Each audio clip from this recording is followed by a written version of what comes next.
ازيك يا جماعة؟ عاملين ايه؟ رب تكونوا بخير. النهاردة هنعمل مع بعض أكلة كده مفضلة عندي بصراحة، وهي برضو وبحب اجيبها في العيد بصراحة، عشان الحاجة بقى زي ما انتوا عارفين الناس كلها بتبقى ذابحة وكده، فالحاجة بتبقى طازة وفريش يعني. هنا بقى معايا جايبين سقط ضاني. وطبعا يا جماعة السقط ده اللي هو بيبقى ايه، عشان الناس اللي ما تعرفش، بيبقى الراس بتاع الخروف والممبار الضاني والكرشة والفشة والكلام ده. فطبعا احنا بقى غسلناه كويس جدا، وكان نفسي اصور لكم بصراحة، بس طبعا كانت معاناة قبل ما يتنضف. فطبعا انا جبت دلوقتي دقيق، حطيت عليه دقيق، حطيت عليه نص كوباية دقيق كده او كوباية، ودعكت كده الكرشة بتاعتنا، ومعايا طماطمايه برضو عملتها كده، دعكت الكرشة بيها برضو. وطماطم بتضيع الزفارة وبتخلي الحاجة ريحتها حلوة. ومعايا برضو ملح خشن. شوف انا فاتحة ازاي، فاتحة الراس ازاي. آه وغسلها كويس، عايزه اقول لكم ان هي اتغسلت 3000 مره. والله يا جماعه اتغسلت كتير جدا جدا. آه بصراحه هي اكله متعبه في غسيلها وفي عمايلها، بس طبعا بتبقى يعني طعمها حلو كده. طبعا ده الممبار بتاعنا اللي انا حطيته على الكرشه والراس والكلام ده، هحطه على الممبار برضو ده. حطيت دقيق عليه، وعملت كده زي ما انتم شايفين. الممبار بتاعنا بيبقى ده الممبار الضاني، بيبقى رفيع كده. طبعا بقى انا هجيب نص كوباية من عصير الليمون، وهحطه برضو عليه، وعشان الليمون برضو الزفارة وكده. وهحط برضو الباقي على الممبار بتاعنا. ومعايا هنا نص كوباية من الخل الابيض، هحطه برضو كده. وهحط برضو حبة على الممبار. وطبعا هضيف بقى ميه، هزود ميه وهسيبه منقوع لمدة مثلا ساعة، بينزل بقى كل اللي فيه، لو في اي مثلا حاجة طبعا بتنزله كده. انا بقى كده دلوقتي هسيبه. انا كده يعني غسلته كويس جدا، وهسيبه بقى يتنقع. انا ده زي ما انتم شايفين كده، انا كنت نقعاه في الميه. وطبعا شوفوا بقى الكرشه بيضه ازاي. هنا بقى معايا ميه مغليه، حطيت فيها الكرشه والحاجات بتاعتنا كلها، وهبتدي بقى ان انا تغلي غلوتين بس كده زي ما انتم شايفين، وهكب الميه دي خالص اتخلص منها. وبعد كده هشيل بقى الحاجات دي منها، الكرشه والحاجات ديت. وبعد كده هعمل ميه تانية مغليه، وهضيف بقى الحاجات اللي انا عملتها دي اهي. انا دلوقتي حطيت ميه تانية، وحطيت الكرشه والراس تاني. هبتدي بقى ان انا انزل عليها بطماطمايه متقطعه، وبصلايه، وورق لوري. هحط هنا بقى طبعا رشه كده فلفل اسمر. انا بحط رشه كده. حطيت الورق اللوري وحطيت الفلفل الاسمر. هحط بقى، وحطيت رشه من السبع بهارات اللي انا بحطها دلوقتي. ومعايا بقى فصين حبهان. هسيب بقى الكلام ده كله مع بعض كده هيغلي، هقلب بس تقليبه كده، وهسيبه بقى يغلي وهيستوي. وهوريكم بقى شكله بقى عامل ازاي. طبعا انا هقطعه وهوريكم شكله عامل ازاي. هنا بقى طبعا معايا بقى الخلطة بتاعت الممبار اللي احنا هنعمله. تعالوا بقى. معايا هنا كوبايتين رز مغسولين ونضاف زي ما انتم شايفين كده. نزلت بهم بقى الكمية كلها، وهبتدي بقى ان انا اجيب حوالي كوبايتين من الخضرة، هنزل بيهم على الرز بتاعنا. ومعايا كمان هنا بصلاية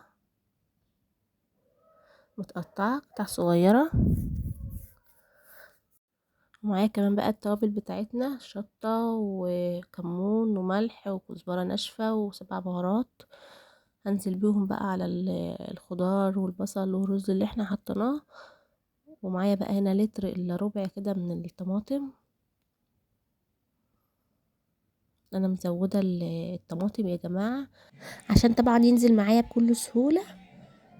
هنا بقى معايا هنا نص كوباية من الزيت، هنزل بيها، وهبتدي بقى ان انا اقلب كل ده مع بعضه. انا بحب الطماطم كتير، وعايزه اقول لكم ان دي طريقه يا جماعه، وفي طريقه تانية ان شاء الله هعملها لكم برضو. دي يا جماعه الطريقه دي ني، انما الطريقه التانية ان شاء الله هبقى اعملها لكم برضو. وطبعا اغلبيه الناس بتعملها بالطريقه التانية. فانا طبعا عملتها بالطريقه ديت، احنا بنعملها بيها وبتبقى جميله برضو. والطريقه التانية برضو بتبقى حلوه، ان شاء الله هعملها لكم. انا بقى دلوقتي قلبت كده الرز والخلطه اللي احنا عملناها، وجبنا الممبار بتاعنا. هبتدي بقى ان انا اقطعه حتت كده صغيره. شفتوا بقى القمع بتاعي جميل؟ شفت القمع الورده بتاعي جميل. في بقى اللي هو الكبير، اللي هو ده الكبير، القمع الكبير. وده الوسط اهو، اوريهولكوا. ده الوسط، وده الصغير خالص. ودي بقى اللي بتعملوا بها كده عشان الرز ينزل. انا بقى هعمل بالصغيره خالص عشان ما يدوخنيش الممبار وينزل بكل سهوله. هنا بقى جبت الممبار بتاعي قطعته اهو. ومعايا بقى القمع بتاعي، هبتدي ان انا احطه كده. حطيت بقى القمع وعملتها اهو. هبتدي بقى ان انا اجيب معلقه كده وهنزل بالرز، كميه من الرز في القمع بتاعي كده بالورده بتاعتنا بقى، ونبتدي نعمل كده بكل سهوله. هينزل بقى في الممبار، مش هيدوخك، مش زي اللي بتبقى من غير ميه. من غير الطماطم بتنزل ميه، فبتسهل معاكي نزول الرز. مش بياخد معاكي وقت زي ما بتبقى مثلا الرز بس كده ناشف، يعني متسبكه قوي، فبتبقى الصلصه ناشفه. طبعا بقى هنا هخلص هوريكم شكله عامل ازاي. فضلت اعمل كده لغايه ما الممبرايه كلها اتملت اه زي ما انتم شايفين. وطبعا بتك عليها كده طبعا عشان الممبار بتاعي ما يتعملش في السوا. عشان ما يتقطعش في السوا والرز يخرج منه، فطبعا لازم نتك عليه كده، ما نبقاش مليينه قوي. هكمل بقى. بصراحه يا جماعه الممبار الضاني ده بجد لا يعلى عليه، انا بحبه جدا كمان عن اللي هو التاني. شوفوا بقى يا جماعه انا بفرده ازاي. لازم تخلي بالك من الحركه ديت عشان السوا بتاعه ما يتقطعش في السوا ويتفجر من كتر الرز. انا دلوقتي كده عملته. وخلي بالكم يا جماعه جدا، تخلي بالكم بجد تعملوه بكل حرص كده. عشان ما يتعملش في السوا، ما يتقطعش في السوا والرز يخرج منه. شوفوا انا بعمله ازاي. بتك عليه، عايزه الرز يبقى ايه، تخلي الرز كده ايه، نايم يعني مش مليان في الممبار عشان ما يتقطعش. طبعا كده بقى جاهزه معايا، هوريكم شكلها. انا جبتها كده اهي، ربطتها بقى زي ما انتم شايفين كده عشان تبقى حلقه مدوره.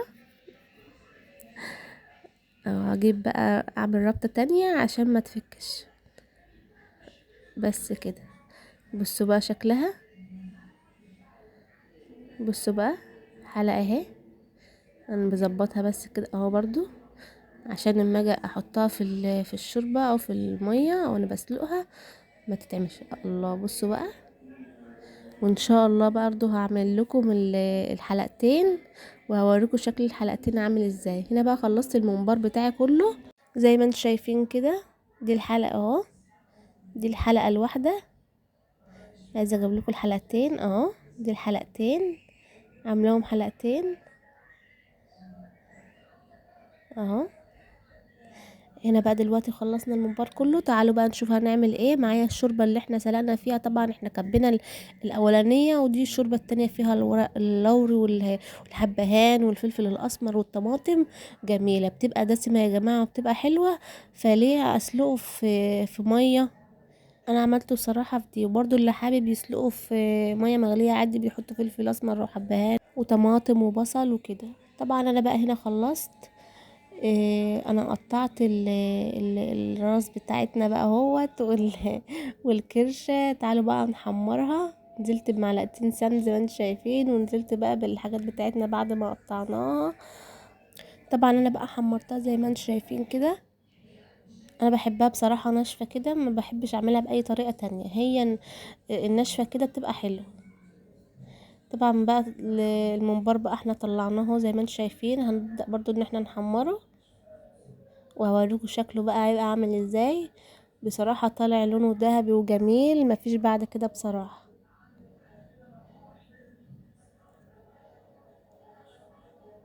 احطه بقى وهوريكم شكله وهو طالع هيبقى عامل ازاي.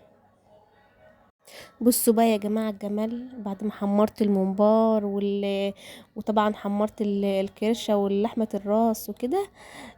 بصراحة أكلة بجد لا يعلى عليها، وبحبها جدا لأنها في العيد بتبقى الحاجة طازة وفريش كده عند الجزارين.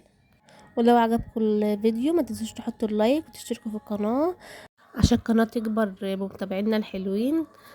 كل سنة وانتم طيبين، عيد سعيد عليكم يا رب، ومع السلامة.